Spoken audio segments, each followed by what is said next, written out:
Welcome to the hottest movie review on the internet today, the A-List Review. I'm your host, the Game Changer, Wes Troop. And it's time to go back to the theater. That's right, and this is a film that came out this past weekend. It's a horror movie that a lot of people are talking about and a lot of people are liking. Will I be one of them? We're about to find out. My review of the 2021 psychological horror film, The Night House. Coming up now.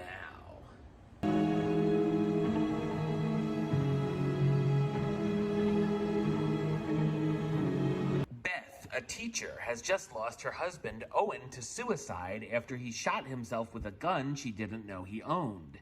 His suicide note has left Beth with even more questions. Soon after, strange supernatural happenings start beginning at the couple's lake house.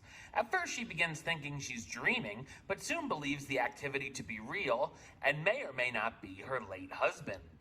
While going through Owen's belongings, Beth soon discovers things from pictures of doppelgangers all the way to backward houses as she keeps trying to uncover what her late husband was up to. So what did I think of The Night House? I thought it's a so-so psychological horror film. It's directed by David Bruckner, who's known for directing a segment in the film VHS and The Ritual. Films that are known as slow burns are very hit and miss with me, and while some end up being worth the wait to see where it's going, for me, this ended up being a no burn. The pacing felt very off, as it takes so much time setting things up, and then throws a quick explanation at you in a number of minutes for its make-or-break-it, lackluster finale. It's also a film that believes it's smarter than it actually is, as its twist fell flat for me, leaving a lot of unanswered questions. While the film has a cool atmosphere to it, there's a lot pulled from the Haunted House 101 movie textbook, with its basic creaks and chills, such as lights flickering and loud noises, to getting ghostly texts and clues leading the character to a book on the occult.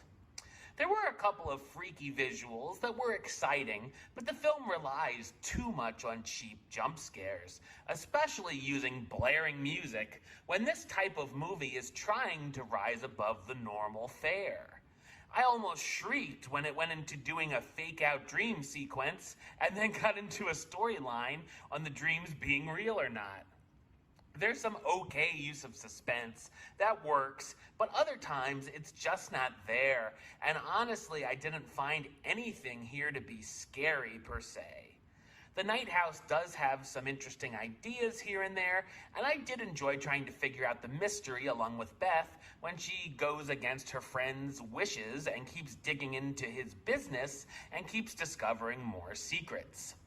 We also see Beth dealing with the grief of losing her husband, and then also getting emotional as she uncovers more about Owen's past that led up to his suicide. Unfortunately, the rest of the supporting characters are one-note bores. Rebecca Hall gives a great performance as Beth, the teacher dealing with the loss of her husband and some weird happenings going on in their lake house. Sarah Goldberg as Claire, Beth's friend and co-worker who thinks Beth should leave things alone. And Evan Jonikeet as Owen, Beth's late husband who was hiding odd things from her. The Night House has a nice lead performance and a couple of interesting elements, but it brings in a bunch of horror movie cliches and can be more dull than it is scary. Number-wise, I'm going to give it a 5 out of 10, which gives The Night House the A-list rating of meh, it's okay. Alright, well that's the show. I'll be back with another review very soon. But until then, don't forget to subscribe right here on YouTube. youtube.com/westside515. Like the show on Facebook, facebook.com/WesTroopAlist.